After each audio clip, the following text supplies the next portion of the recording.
Sejarah, sejarah wajib kan? Ayo dilihat jadwalnya lagi.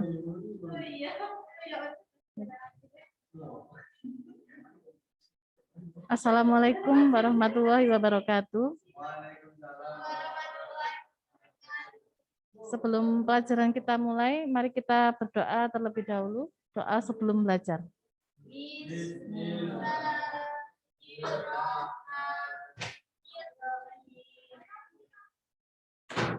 Subhanaka la ilma lana illa ma 'allamtana innaka antal alim.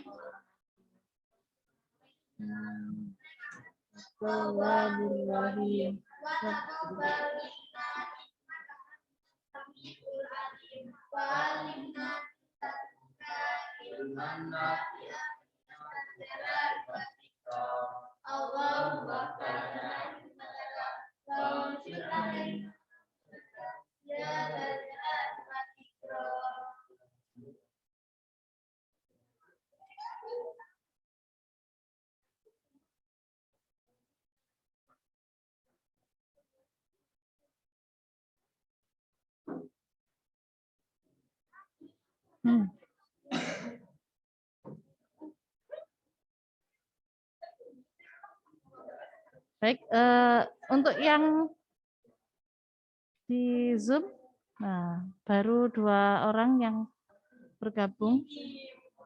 Bim itu siapa? Oh, Ambi. Iya. Tolong tampilkan wajahnya ya. Kalau tidak ditampilkan wajahnya, berarti sama saja dengan tidak hadir di kelas ya. Ya. Sonia? Ya, kan sudah dandan cantik, pakai seragam. Kalau nggak ditampakkan wajahnya kan sayang ya. Ya, Anbia. Anbia.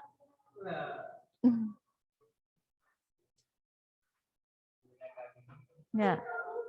Ambia masih sisiran ya. Ya, kenapa? Oh, malu. Kalau malu boleh pakai masker kok ya. Seperti saya. Ya, baru 2 orang tidak apa-apa ya, kita langsung kita mulai ya pelajarannya. Nanti kalau menunggu yang lain waktunya terburu habis. Nah, pertemuan yang lalu sejarah wajib apa yang sudah kita bahas? Masih ingat atau tidak? Pertemuan minggu lalu. Membahas tentang apa?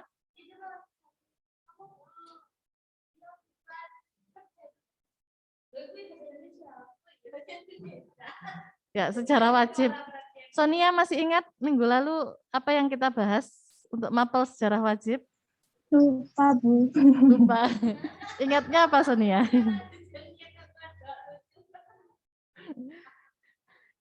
Ya, ada yang ingat minggu lalu apa yang kita bahas? Apa yang kamu ingat? Satu kata saja, mungkin ada yang kamu ingat tentang apa? Sejarah wajib, bukan bahasa Indonesia ya? Satu kata saja, apa yang kamu ingat minggu lalu yang kita bahas?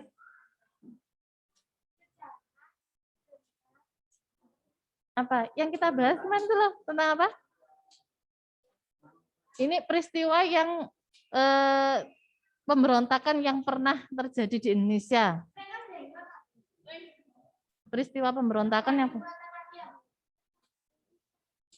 yang sangat terkenal biasanya terjadi di bulan depan itu loh. Ya. Pemberontakan G30 SPKI. Nah, jadi minggu lalu kita mempelajari peristiwa-peristiwa pemberontakan yang terjadi di Indonesia, di negara kita. Ya.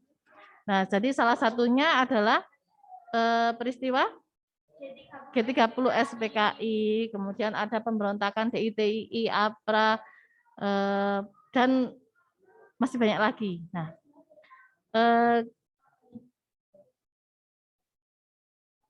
untuk pertemuan hari ini kita melanjutkan materi perjuangan mempertahankan integrasi bangsa Indonesia. Jadi apa sih integrasi itu? Nah, ini mari kita lihat di tayangan ini. Bentar.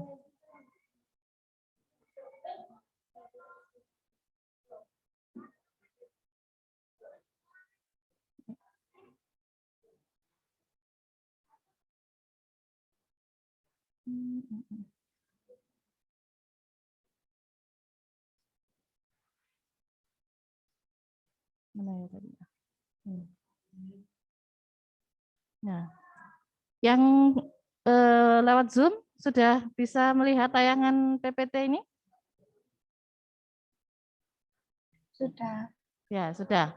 Jadi perjuangan bangsa Indonesia dalam menghadapi ancaman disintegrasi. Nah, jadi disintegrasi itu saya buka ya maskernya biar enak menjelaskannya. Nah, perjuangan bangsa Indonesia menghadapi ancaman disintegrasi. Nah, disintegrasi itu dari kata integrasi. Nah, jadi integrasi itu menurut Kamus Besar Bahasa Indonesia, Waalaikumsalam. Integrasi bangsa adalah bersatunya suatu bangsa yang menempati wilayah tertentu dalam sebuah negara yang berdaulat. Nah, jadi integrasi itu berarti kesatuan ya. Jadi bersatunya suatu bangsa yang menempati wilayah tertentu. Jadi kita di negara Indonesia ya. Nah, itu bersatunya suatu bangsa ini itu namanya integrasi. Nah, sedangkan disintegrasi, nah berarti itu adalah kebalikannya. Jadi kalau dalam bahasa Indonesia itu dis itu artinya tidak ya. Kalau integrasi itu berarti bersatu, kalau disintegrasi artinya iya tidak bersatu padu. Jadi keadaan yang tidak bersatu padu. Jadi keadaan yang terpecah belah. Nah, kemudian pengertian yang kedua, disintegrasi adalah suatu keadaan di mana orang-orang di dalam masyarakat tidak dapat lagi menjalin kerukunan dan kebersamaan. Nah, jadi pengertiannya secara luas, disintegrasi itu adalah keadaan di mana orang-orang dalam masyarakat ini tidak bisa rukun, ya, tidak lagi bersama, tidak rukun, melainkan saling bertikai dan saling menghancurkan sehingga terjadi perpecahan dalam kehidupan sosial.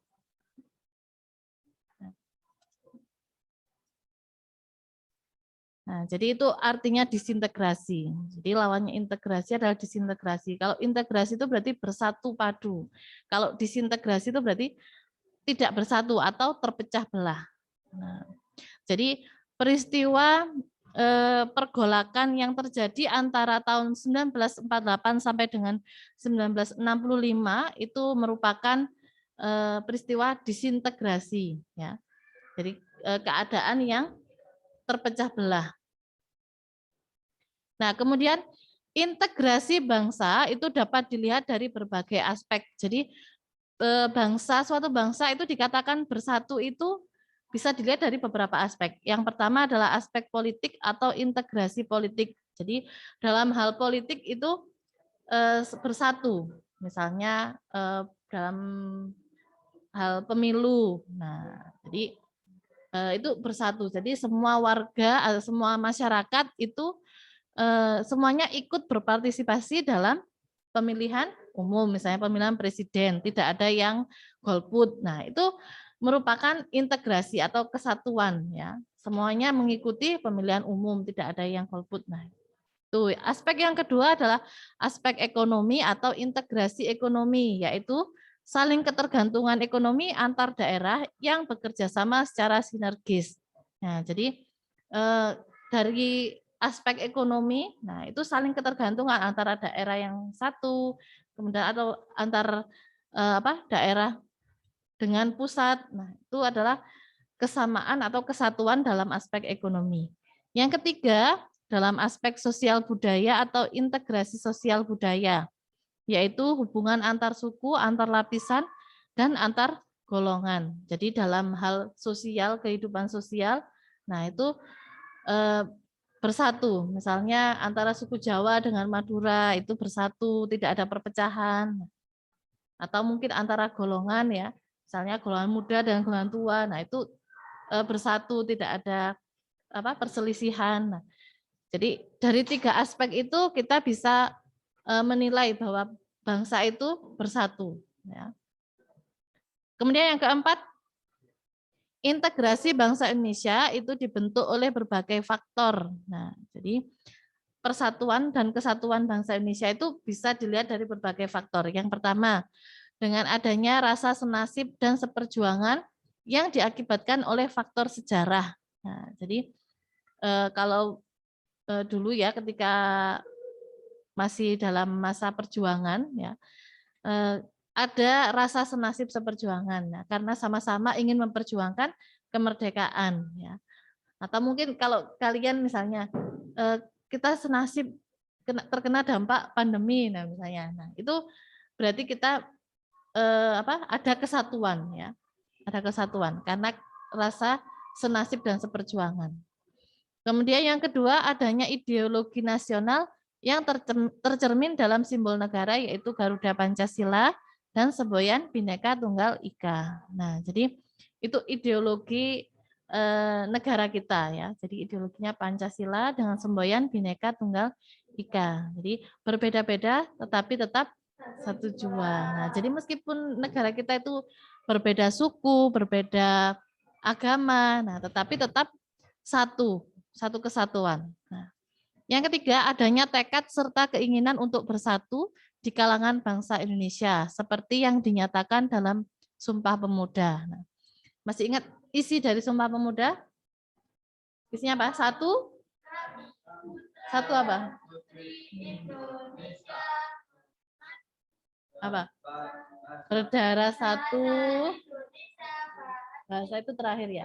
Berdarah satu, bangsa satu, dan berbahasa satu yaitu bahasa Indonesia.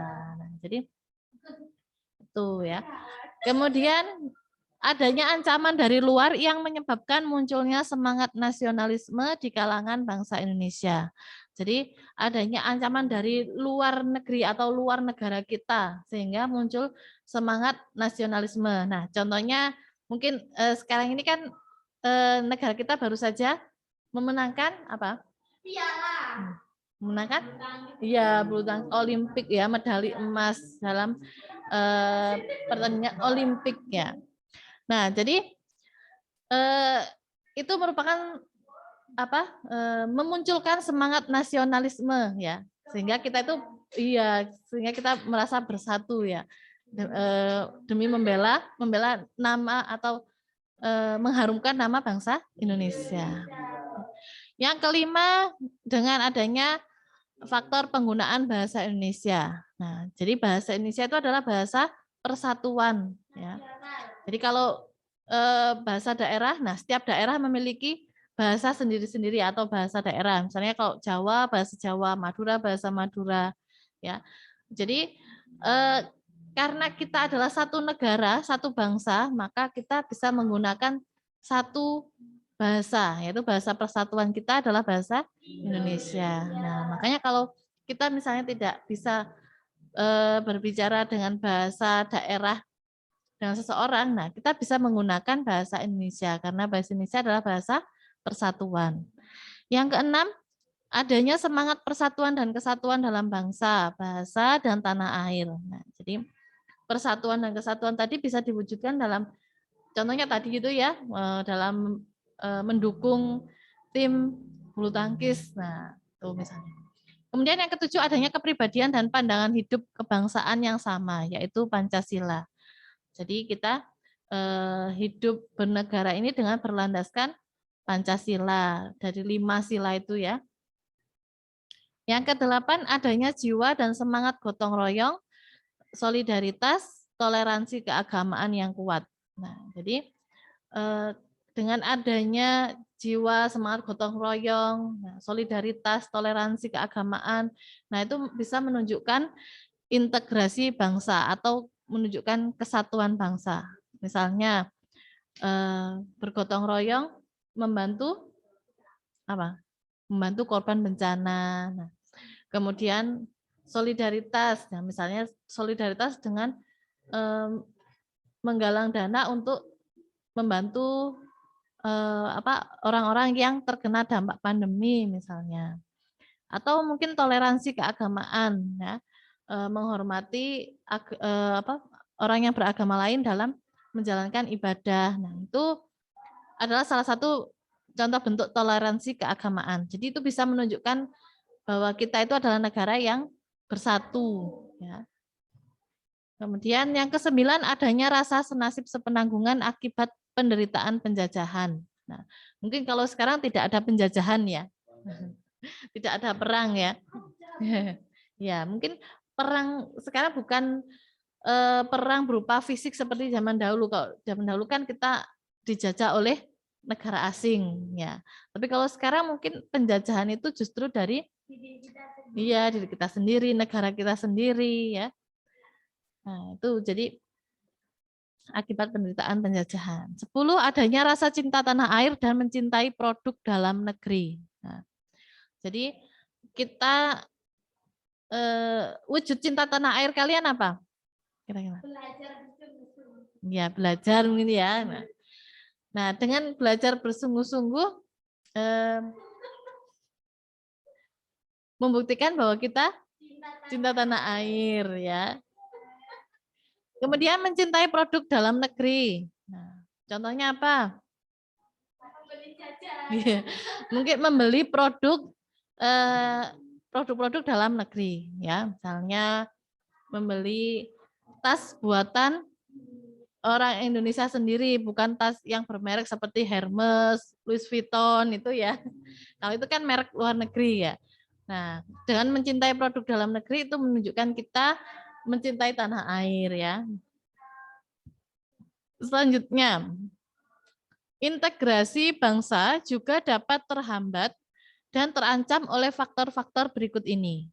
Yang pertama, karena kurangnya penghargaan terhadap kemajemukan yang bersifat heterogen. Jadi kalian tidak menghargai adanya perbedaan. Ya. Jadi misalnya diskriminasi, misalnya ada temannya yang dari suku Papua misalnya ya. Nah, jadi itu tidak menghargai perbedaan. Nah, itu bisa mengakibatkan perpecahan. Kemudian kurangnya toleransi antar golongan ya. Jadi tidak ada toleransi, tidak punya toleransi. Nah, itu juga bisa mengancam integrasi atau bisa memecah belah. Yang ketiga, kurangnya kesadaran dari masyarakat Indonesia terhadap ancaman dan gangguan dari luar negeri. Nah, jadi contoh itu dulu yang sering terjadi ya, pernah budaya Indonesia itu diakui oleh Malaysia. Nah, misalnya lagu apa dulu Rasa Sayangi, terus apa batik atau apa wayang atau apa ya dulu itu. Nah, itu sering sekali budaya kita itu diakui oleh negara lain, oleh bangsa lain. Nah, biasanya orang Indonesia itu tidak sadar kalau belum viral. Nah, biasanya seperti itu ya, kalau sudah viral baru sadar, oh ya itu tuh budaya Indonesia. Nah, jadi itu karena kurangnya kesadaran dari masyarakat Indonesia terhadap ancaman dan gangguan dari luar negeri. Nah, sehingga itu bisa memecah belah persatuan negara Indonesia ya. Kemudian yang keempat adanya ketidakpuasan terhadap ketimpangan dan ketidakmerataan hasil-hasil pembangunan. Nah, jadi karena adanya ketidakmerataan hasil pembangunan ya, itu juga bisa memecah belah persatuan dan kesatuan. Misalnya ada daerah yang pembangunannya itu pesat ya. Kemudian ada juga daerah yang masih tertinggal. Nah, itu artinya ketidakmerataan hasil pembangunan. Nah, itu bisa memecah belah persatuan ya. Jadi daerah yang belum ada pembangunan itu jadi merasa iri ya terhadap daerah yang sudah berkembang pesat. Nah, itu bisa menyebabkan terpecah belahnya persatuan dan kesatuan.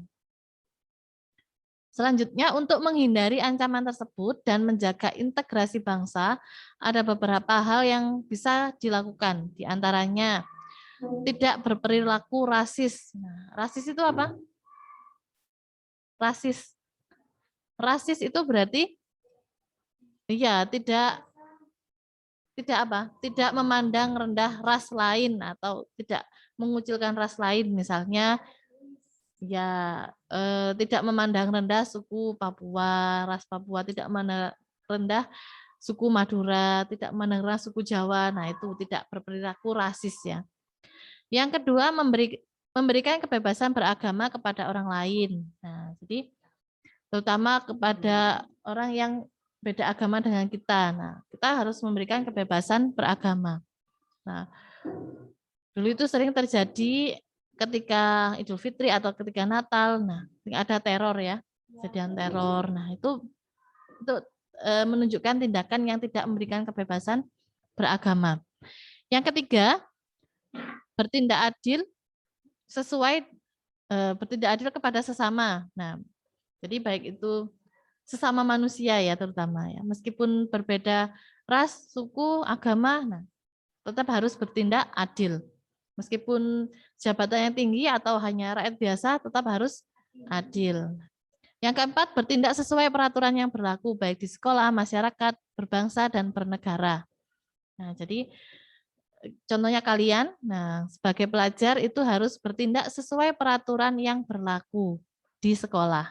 Nah, karena kalian adalah pelajar ya, maka mengikuti peraturan yang ada di sekolah. Nah, contohnya misalnya memakai seragam sesuai dengan jadwal, memakai sepatu.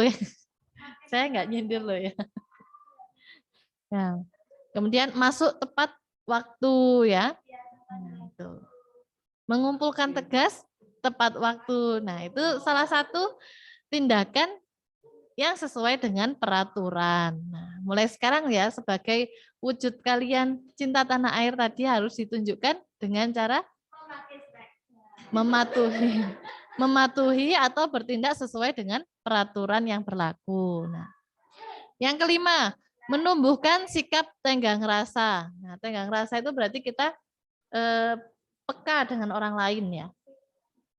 Perasaan ya, misalkan ada peka, misalnya ada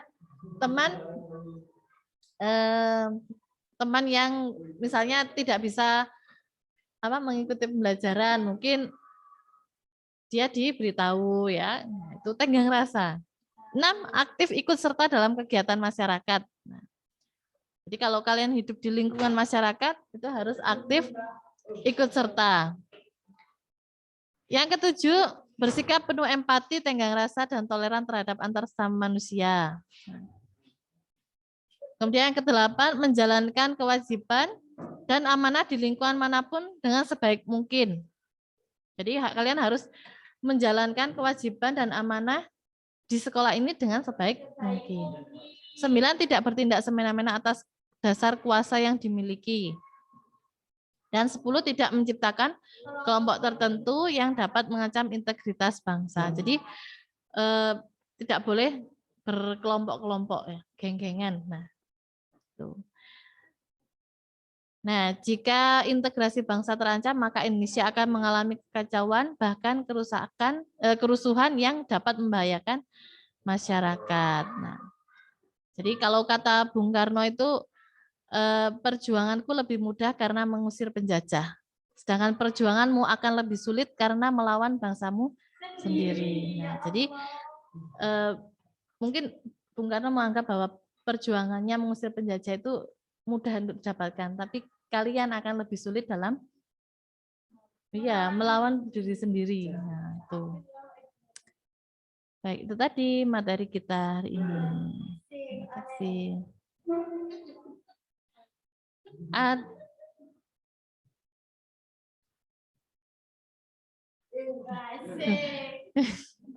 Ternyata hanya 2 orang ya. Ya. Nah, itu tadi materi kita hari ini.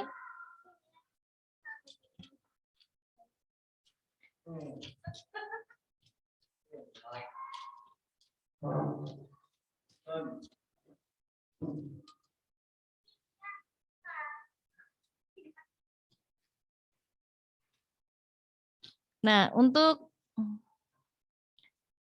tugas selanjutnya,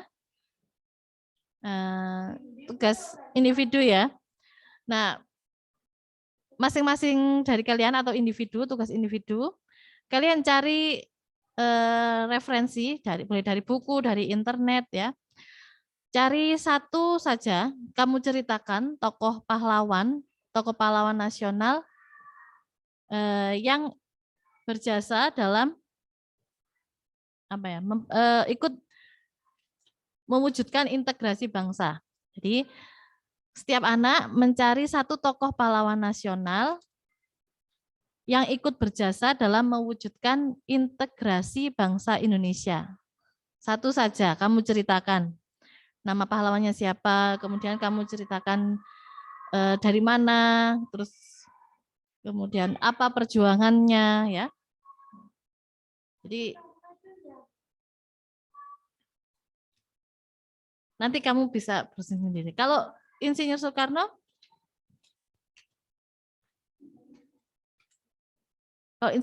itu apa? Mungkin dalam mewujudkan kemerdekaan ya. Nah, kalau ini lebih dikhususkan pahlawan nasional yang ikut berjasa dalam mewujudkan integrasi bangsa Indonesia. Nah, ya.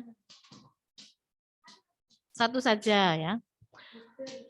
Kerjakan sendiri, tidak boleh sama dengan temannya ya, karena ketahuan nanti kalau isinya sama plek, nah itu berarti contohan. Apalagi satu kelas ternyata sama satu pahlawan itu yang diceritakan. Nah ya, jadi boleh sama tetapi penjelasannya harus beda, tidak boleh sama ya.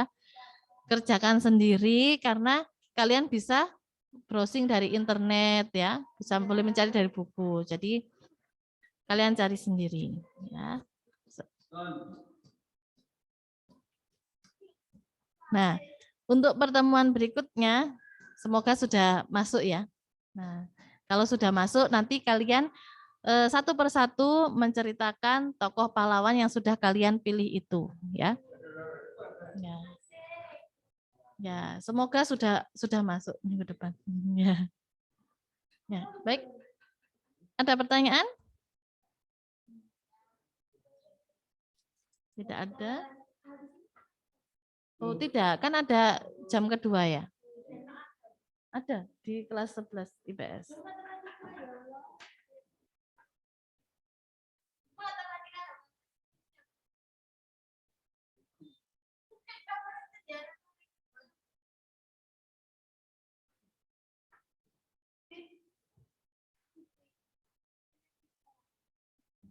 Ya, Randy baru bergabung. Ini tapi sudah mau selesai ya.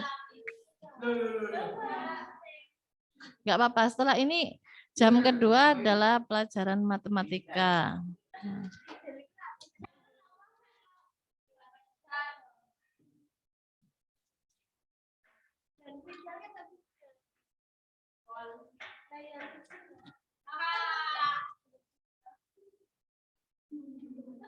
Nah, jadi nanti tugasnya kalian tulis ya di buku tulis. Nah, ditulis di buku tulis secara wajib. Kalian tulis tugasnya tadi. Kemudian tulis nama pahlawannya, asalnya dari mana, kemudian perjuangannya apa saja untuk mewujudkan integrasi bangsa Indonesia.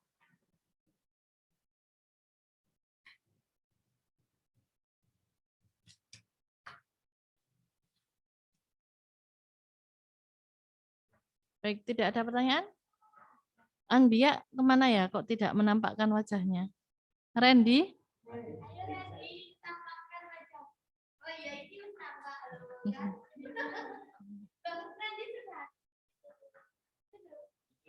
Bukan.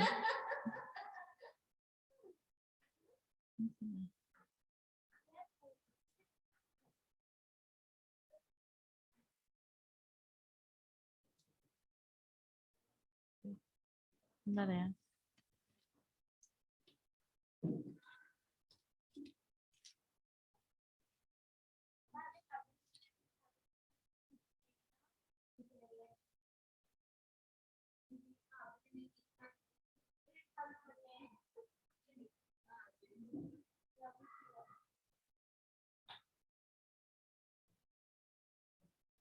Baik, kalau tidak ada pertanyaan bisa kita akhiri ya.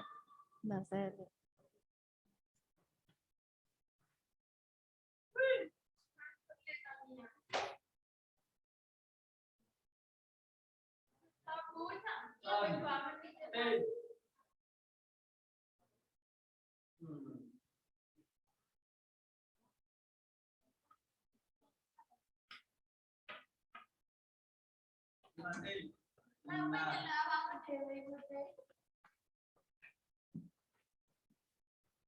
Baik, pembelajaran hari ini kita akhiri. Mari kita berdoa terlebih dahulu sebelum mengakhiri pelajaran. Bismillahirrahmanirrahim.